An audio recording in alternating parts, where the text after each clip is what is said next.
चलन किस तरह से व्यवहार करें लेने देने का। तो फकीर साहब बोले कि जो तुम पैदा करते हो उसी से अपना चलन खोल दो। चना है, मटर है, गेहूँ है, धान है, जो कुछ भी है, जो बरसात में और जो जाड़े में जो फसल होती है उससे अपना व्यवहार करो। तो करने लगे तो बादशाह ने सोचा कि रियायत तो बड़े आराम से रहती है। तो फकीर साहब ने कहा कि तुम फिक्र मत करो, मैं इसका इलाज किए देता हूँ, वो तुम्हारा खजाने से धन वापस कर देगा जो उसने लिया है। एक वक्त वो सो रहा था अपने महल में, तो एक तो स्वप्न हुआ कि उठका खड़ा तो हो जाओ उठ करके। तो देख रहा स्वप्न, जब वो उठ के बैठा और आँख खुली तो देखा एक काला आदमी, एक काला, बिल्कुल एकदम से काला। तो डर गया, ऐसे कांपने लगा उसको देख करके। तो उसमें से आवाज़ आई कि तूने रियाया को बहुत तंग किया और रियाया परेशान होती है और हमारे पास आकर के चिल्लाती है, तो एकदम से कांप के रही, अब उसको तकलीफ नहीं होगी।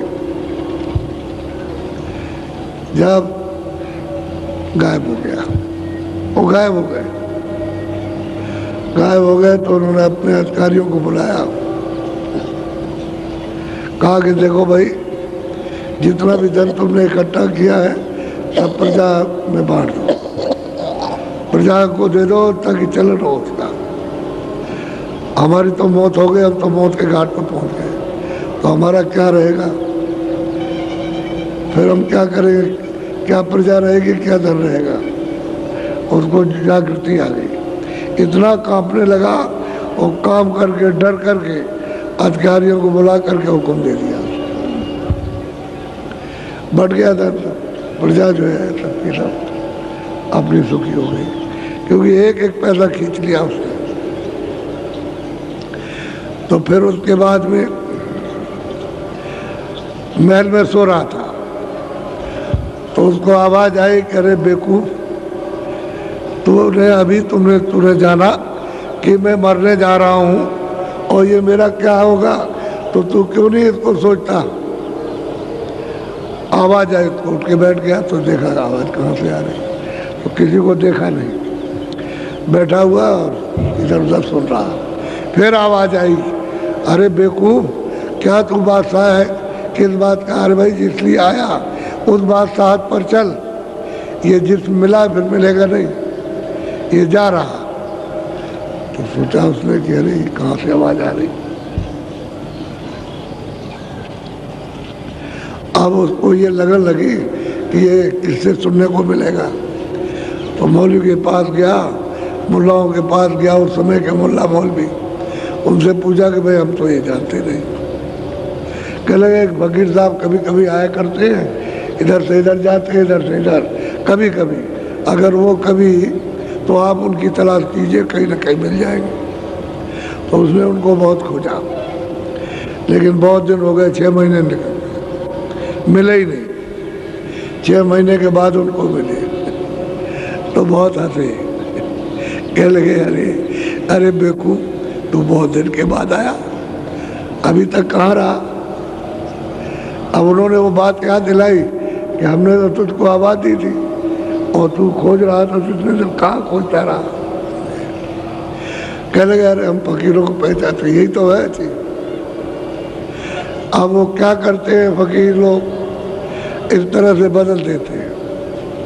अब ये जो है ये तो कोई चिल्लाता नहीं है, ये तो उसी में लगे हुए हैं अपनी ग्रंथि व मंत्र में, और उससे कुछ निकलने वाला है नहीं है। ये नहीं कि वही फकीर किसी महात्मा की खोज करें जो आपको अपने को सीधा रास्ता मिले, वो नहीं। इसमें फंसे हुए, इसमें लोग खोजते रहते और फंसते चले जाते, तो सब के सब रो रहे, कोई भी किसी जगह चैन से नहीं है। और ये बिना महात्माओं के चैन मिलेगा नहीं, वो जब मिलेंगे फकीर महात्मा तभी कुछ होगा। एक बात आपको ये समझा दें कि जो भी बाहर से दुकानें ले आते लगाते उनको सड़क पे लगाना चाहिए। अब जहाँ डेरा है वहाँ आप डेरे के अंदर लगाओगे, जहाँ गली है चलने फिरने का रास्ता नहीं वहाँ लगाया तो आने जाने का रास्ता बंद, और फिर वहाँ दुकान लगाने का अर्थ क्या है? वो तो रहने की जगह है, वो तो वहाँ रहने की जगह, वहाँ दुकान क्या सड़क पे लगाइए। जैसे हमारे अंदर आश्रम में है, बहुत लोगों ने अंदर दुकान लगा ली, तो वहाँ दुकान लगाने की जगह कहाँ? वहाँ सामान चला गया तो इन दुकानदारों से पूछो कि आपने ले लिया? आपको तो दुकान सड़क पे लगाना, सड़क पे लगाइए, वहाँ घर के अंदर दुकान लगाई जाएगी। ये मतलब ये अनसमझ का काम धांधली का, और पीछे कुछ कहते तो ऐसा कुछ कहते हो। इसलिए कोई भी हो, माला बेचे, प्रसाद बेचे, सामान बेचे, और कुछ बेचे, और भी कुछ है, कपड़े, सब दुकान पे लगाओ। और दुकान सड़क के किनारे आप वहाँ लगाइए, अंदर क्या घर के अंदर दुकान खोल दोगे? जहाँ लोग रहते हैं टेंटों में, उनका उसके अंदर खोलोगे जा करके? ये तो आपको खुद सोचना चाहिए कि दुकान कहाँ लगती है? सड़क पर लगती है। सड़क पर आमदन सबकी होती है, जिसको जो सामान लेना होगा सड़क पर ले लेगा। घर के अंदर तो दुकान रहती नहीं, अब वो कुछ नहीं है। तो इसलिए से फिर ये चोरी वगैरह होती है, इसी वजह से होती है, और कोई कारण नहीं होता। तो इसलिए दुकान लगाओ सड़क पर, अंदर नहीं। इनसे कह दो अगर दुकान नहीं उठाओगे सब सामान तुम्हारा रख लेंगे, और जब ये सब खत्म हो जाएगा तब ये सामान ले जाना। बस इतना ही कहना है। जब न माने तो सामान उठा के तब डर लो, और ये रखा रहेगा। अब आप जाइए सब, और उसके बाद सामान आपको मिल जाएगा। ये दुकान अंदर नहीं लगाना, सड़क पे लगाओ। आप किसी चीज़ को भी नहीं समझना चाहते हो और न करना चाहते हो तो खुद अपनी व्यवस्था बिगाड़ोगे।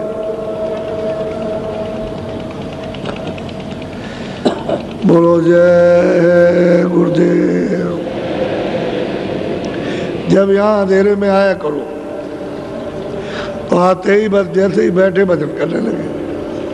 आपको खाली ऐसे नहीं बैठना, आप अपने भजन ध्यान पर बैठ जाइए तो जितना समय आपका उतना तो आपको मिल गया समय, उसमें भजन और ध्यान कर लीजिए।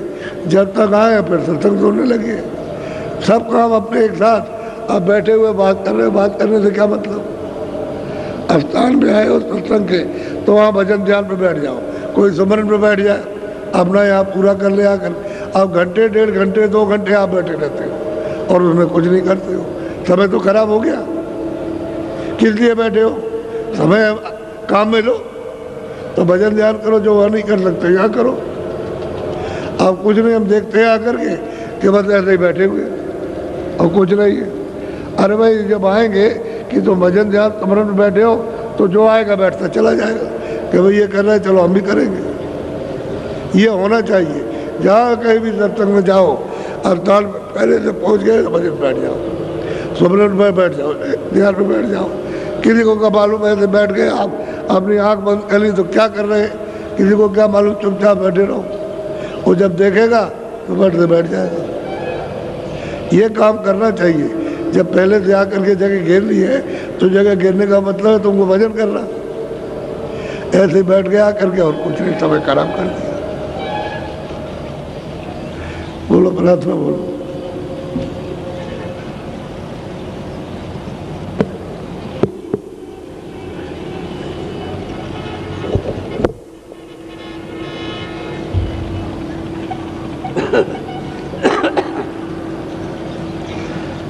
जय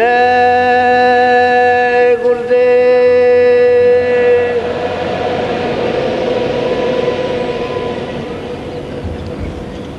जय गुरुदेव।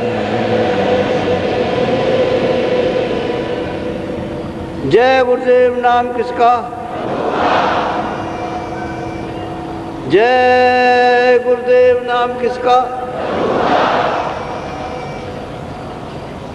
खोजरी पिया को निज घट में खो।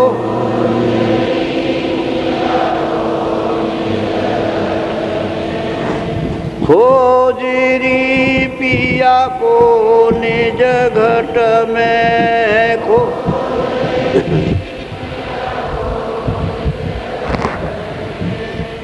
जो तुम पिया से मिलना चाहो, जो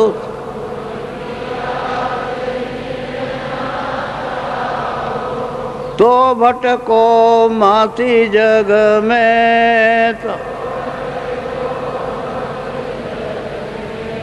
खोजरी पिया को निज घट में खो।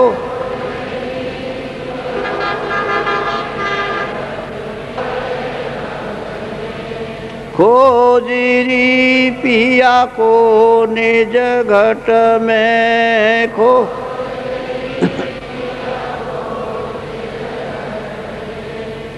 जब तक संत मिले नहीं पूरे, जब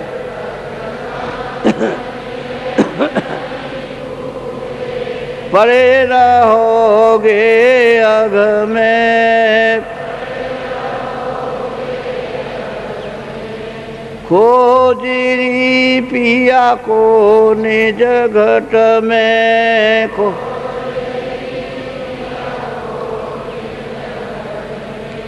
नाम सुधा रस कभी न पाओ, नाम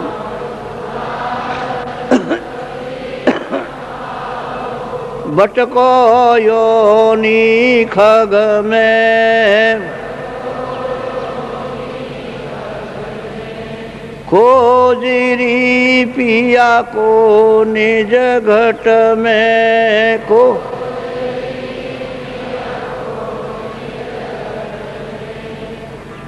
पंडित काजी बेख से कसबो पन।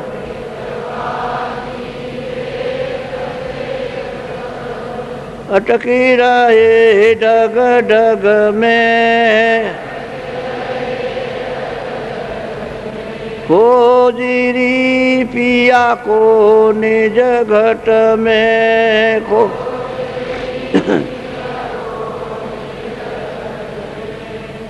इनके यह तो भूले विषय बात में।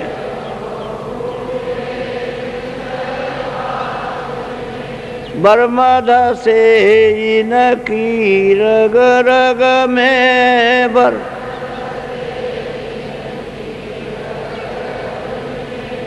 खोजरी पिया को निज घट में।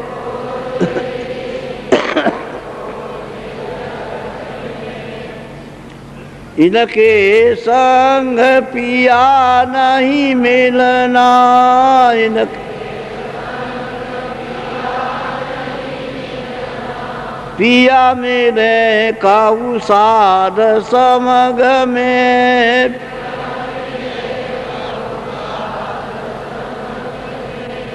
खोजरी वो तो कहे अलग में। खोजरी पिया को निज घट में खो।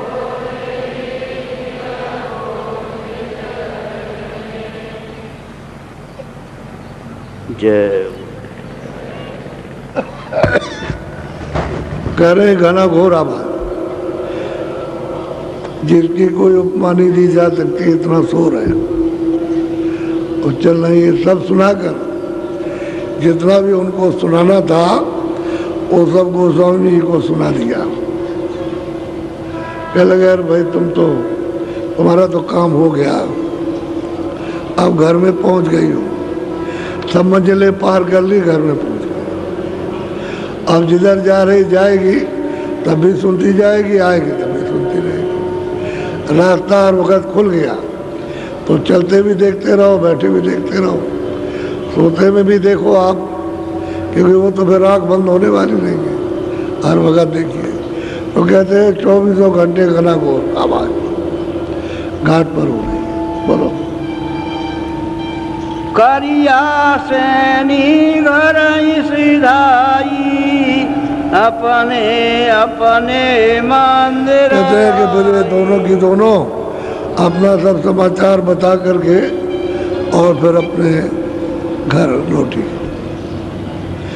घर आई जहाँ इनका ये शरीर रहता था, वहाँ काशी के अंदर लौटे आई। बोलो।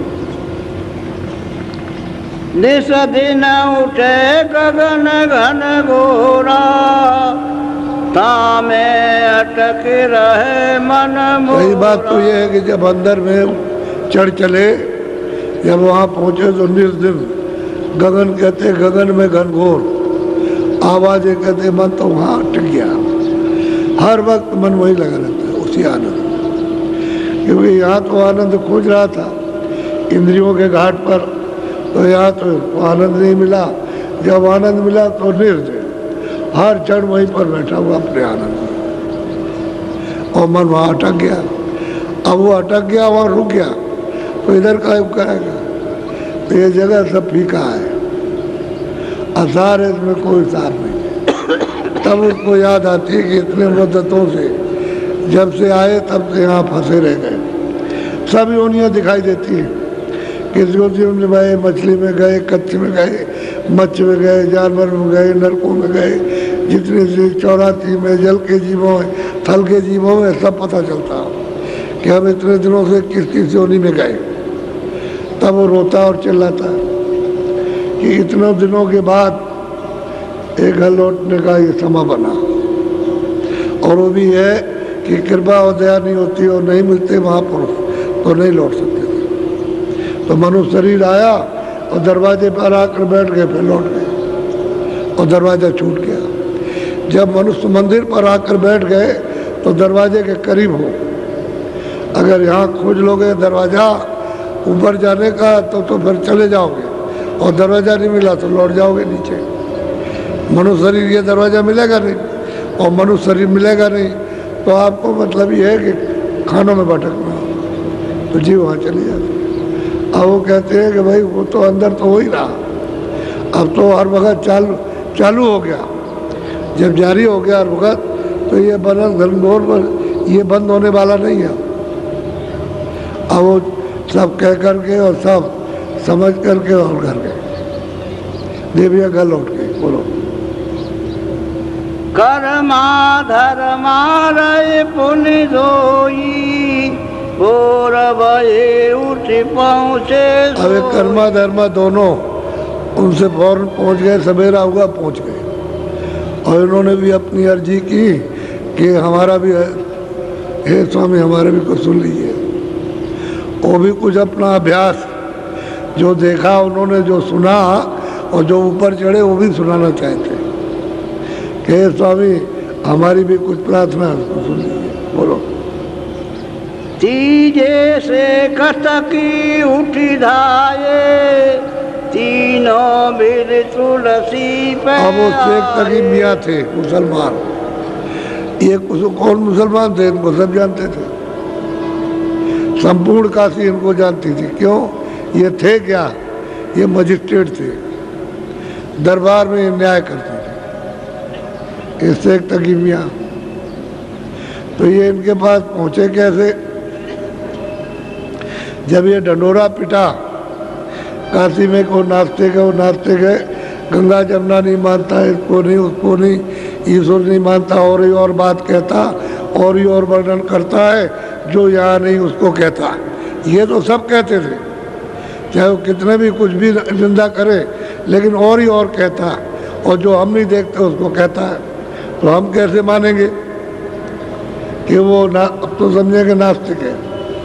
तो ये बड़ा विवाद हुआ, काशी में विद्वान इकट्ठे हो गए। तो उन्होंने कहा भाई देखो एक बात है, यह तो ऐसा करो कि पहले उनके सुन लो वो कहते क्या है, ऐसे ठीक नहीं है। जो वो कहते हैं पहले उनकी सुनो। अगर तुमको प्रश्न करना तो उनसे करो और उनसे जवाब लो। जब आपकी समझ में ना आए तो आप कुछ कहो, पहले मत कहो।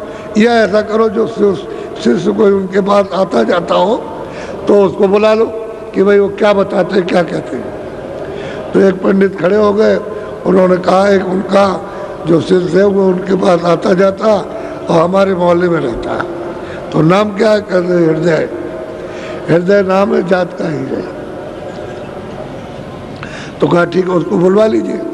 तो लोग गए उसके पास, में उसको बुला के ले आए, उसको ले आए। तो पंडितों ने पूछा, उसका जवाब दे दिया। फिर पूछा, फिर जवाब दिया। उस पंडित ने पूछा, उसका जवाब दे दिया। वो तो सबका जवाब दे देगा। तो कह लगे हम नहीं मानते। अरे भाई नहीं मानते हो तो है तो तुम उन्हीं किताबों में देखो, तुम्हारी लिखा हुआ। हृदय ने कहा अपनी किताबों में देख लो, हम उसके बाद तो आगे की बात बताएंगे, लेकिन पहले अपनी किताबें देखो उसमें क्या